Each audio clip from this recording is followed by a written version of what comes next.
Welcome back, you guys. How you all doing today? I'm the EFC. This is Blue Lines TV, and today I'm joined by a very special guest. You guys know him as Mattis Armani.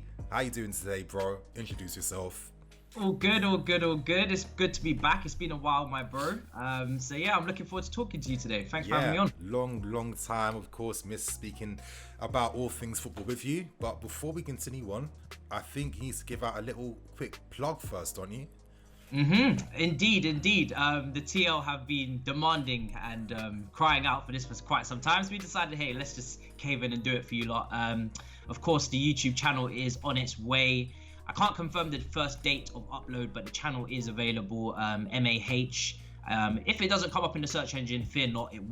I will advertise it very soon as well on my socials. But yeah, that is starting very soon. So look out for the content coming on that. Yeah, of course, you guys, and of course, expect to find me on there as well, just featuring and collabing in general. Of course, man, happy to have you to the Chelsea community. You know, of course, social media is on fire. Opinions, you've been putting that work in. Passion's doing. You know what? I'm just gassing it a bit too much. We're not here to talk about that.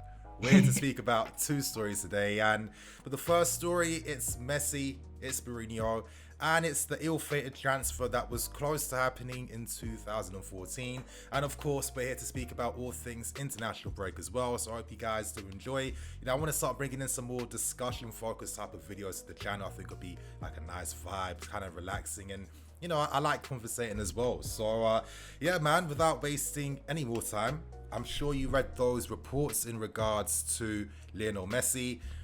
What was going through your head when you read them? First of all, I thought, well, when I seen the headline, I was like, okay, it's international duty. Maybe they haven't got much to write on. It tends to be the case, isn't it? Yeah. Yeah, that tends to be the case. I was like, okay, maybe they haven't got much to write on.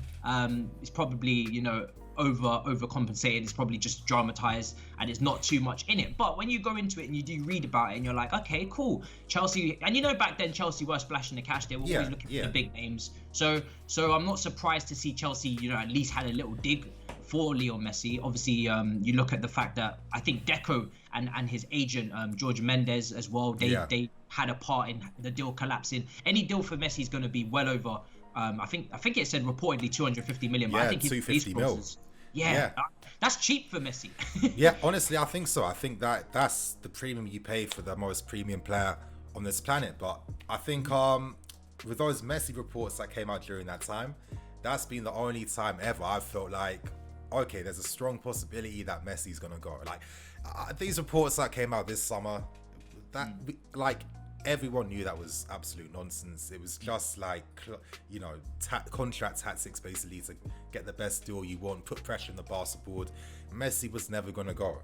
If there was ever going to be a time he was going to go, was back when he was getting done for tax fraud, back when life was very peak for him in Spain, and when you're really strongly suggesting, you know what, maybe it is time to keep it moving, because that's one of the main reasons why Ronaldo even left Spain to go to Juventus too. You know what I mean? So... yeah. They get heavily taxed in Spain, and I think this summer was more of like a Paul Power kind of thing, him versus the president. Yeah. You know, it's a little bit flexing your muscles kind of thing, and it was entertaining because any opportunity where you see Messi, I mean, look, he's been great at Barcelona, but I'm not the biggest fan of Barcelona as a club. Of course. I love Messi. You can't be a Chelsea fan and be like a fan of Barcelona. Nah, it doesn't work like that. Yeah, it doesn't work like that. Not after that Champions League semi-final with Iniesta. It doesn't work like that. Of course. And even after that, just the way that they carry themselves, tapping up players in the media. I'm not a fan. Listen, you know what, Barca?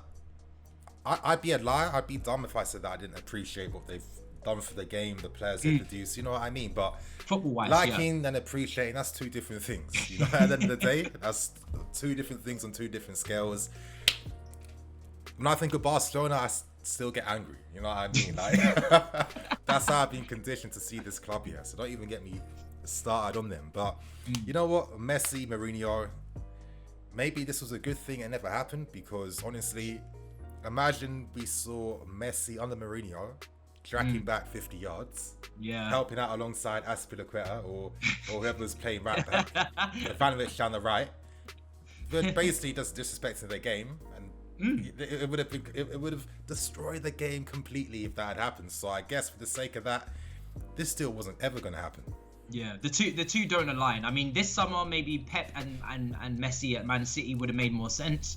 I would love to see him in the Premier League personally, but yeah, Mourinho is not the right fit at all. Yeah. We saw what he did even with Mata when he had, and Mata's nothing on the level compared to Messi. Yeah. But in terms of a player needing a free role to impose themselves on a game, the way he just said to Juan Mata, all right, pack your bags. Do you know what I mean? In his second spell, that tells you all you need to know, really. So he doesn't want a freedom player in his team, no matter who they are, really. Yeah, of course. But I mean, if anything, it's still quite nice to know that, this club does have pulling power. The fact that Messi actually agreed personal terms, that's a pretty big report. And, all us fans back during that period, we had this sneaking suspicion after we won the league that we could get this deal done now. It feels like the natural evolution to the team. No, 100%. I mean, I remember back then, it's 2012, isn't it, we're looking at? No, it's like 2014, round after we won the league, I think, around that period. Yeah. So we're just after losing, the Lampard's coming towards the end, Terry's aging, Drogba's obviously I think gone by that stage as well. You're starting to bring in that new breed of players, that new crop. So I think you're looking at we had like Oscar around that time and those kind of players. So yeah, it would have made sense. Yeah. Even from a footballing point of view, we had De Bruyne who sadly didn't make it. We would definitely try. I think from the higher uppers, the board wanted to play better football now after winning the Champions League, but we had the wrong manager in charge to carry that out. Yeah, I mean, of course. I mean, for me, to just wrap up the story, this would have been a disaster for football, because I think that there's no way we would have used Messi properly. We would have absolutely bastardized his game. The tactics would have made absolute no sense. But it would have been a lot of fun, I personally believe. Hazard, Messi in the same team, that's something to think about for another time, I guess. But to now move on to the final part today, I feel like we have to speak about what happened during international break. Now, it's been very eventful for Chelsea players. There's been a lot of goals scored by our players, a lot of debuts made by our players too. Yeah. Matis, man, what were your top 3 moments in the international break this period? I would say the top was definitely Havertz and Timo linking up, because them linking up for Germany with their goals, I needed that. I needed that, man. It was like it was very much an inject it into your veins type moment. We haven't had it at Chelsea yet. They both had. Werner had a very good game against Tottenham where he got his goal. Havertz, obviously, his best game was against Barnsley. We haven't got the link up yet. But it's good to see the signs. Reiss James' debut is definitely up there. He's way overdue. Way overdue. And the thing is I know we didn't, in terms of minutes in the Premier League, we didn't have much to base this on, but we always said, this is probably the most complete right back.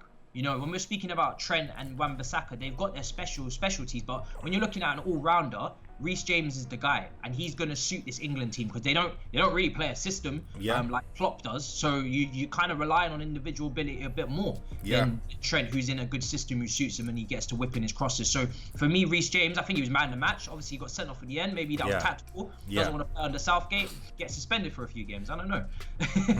I believe that to be the case too. Obviously, it was a matter of time to see Reiss, you know what I mean? I think it was bound to happen, and it happened a lot quicker, which is the best thing, to be honest. But yeah, I've been thinking a lot about, TAA, guys like Wan-Bissaka's, Lamptey.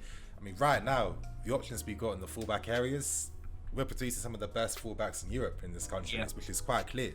But when it comes to that overall ability, and he made that sick point too about under the tactics with Southgate in England right now, players like TAA who are doing very well in like a very set system that they understand, that gets the best out of them, then no surprise you can show what your very best is. But when you don't really have all those like elements in the tactics, and how can that really happen? I guess with Reiss, he is that. Maybe it's a bias coming out, but I personally see him as being the number 1 right back, because I think he's the most complete one. I mean, defensively 1v1, he's a tank, crossing, build up play as well. He can move in fields. What can't he do? this is the thing with Reiss, is I completely agree, because he's had experience at centre back as well, I believe, in the youth days. So he's got that knowledge of how to defend in those central areas. You see how he comes inside into midfield, and he's more than happy to switch play to connect. Obviously played DM for Wigan and had an outstanding season for them. They moved him centrally because he was so important. They wanted him on the ball more. You know, we saw the rocket of a long shot that he had for us a few weeks back, which is beautiful to see finally at last, because we know he's capable of that. You spoke on his crossing. Very good close control, you know, bringing the ball down with his chest, or even the little individual bits of skill that he does sometimes to get himself out of tight positions. He's very complete. Superly complete. Perfect mindset as well. He's got some leadership skills about him as well, which have been spoken about before. I think he captained the youth sides a few times to some trophies. So I can't find a chink in his armor. Yeah, same, man. I really think that when I look at Reiss, I've said this for years, I've always got like the Philip Lahm, Kimmich vibes from him. That type of, you know, that player that's just like a proper complete football player. You can tell that you can play him anywhere. He's going to do a job, and he's going to do it with quality. So it's great to see Reiss make an impact, obviously stand out, and obviously, you know, assert himself in their game. He wasn't there just to be passive. He was there to show what he's about. So I definitely think that, considering that he will have a massive season for us, playing alongside Ziyech, which should be the turning point in possibly making him the number one right back before the Euros. Big things to come from Reiss. But, you know, moving on to two other big players, the link up we know we're going to see very soon from Havertz and from Werner. I mean, you look at Havertz, I mean, this guy, you can see why he costs this amount of money, the premium he comes with, just the class, the way he plays these passes, the weight. Like, he's one of them ones where it's like, if you watch it on TV, you might think to yourself, well, he's just doing all the basic stuff, you know, add a little bit of like flair or skill, but amazing football players make the simple things look stupidly easy when they're not. And I just feel like Havertz in this system, what he showed with the German national team too, wow. He was brilliant, and you're spot on. You know, sometimes these players, they make things, the very simple things, even the passes, just in behind, putting the ball in between the centre back and the right back, it looks easy.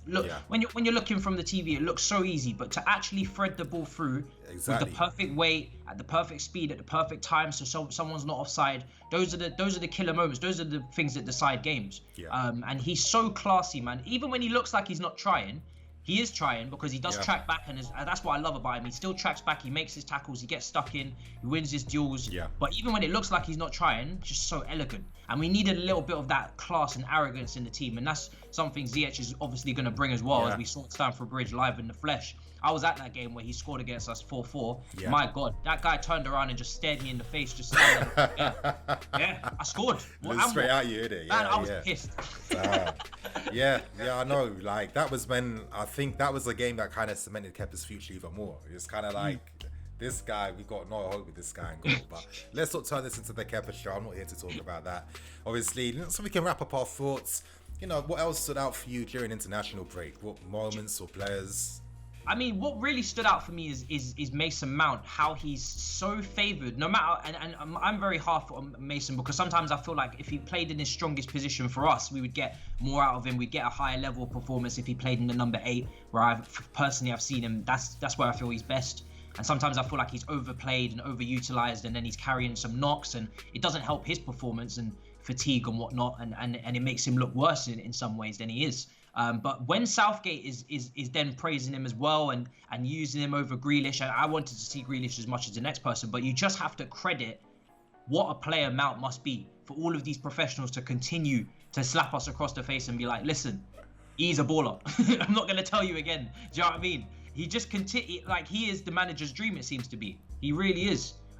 He's always getting the game time that people, they feel like it's not deserved. But I'm personally astonished to see him go to the international level and play the way he does, and the amount he does. I mean, he's only in really his second season in the Prem now, and he looks like a nailed-on starter for England. It's madness. I mean, you know what? This Mount topic could literally be its own video, which I think will have to be, man, because this is a very in-depth discussion that I feel, you know, I really want to tackle it properly, because I know that there's so many very perspectives and opinions on Mason Mount, what he does, what he doesn't do, his potential, is it there, is it not, that we'll have to speak about that for another time. But yeah, 100%. you guys don't worry.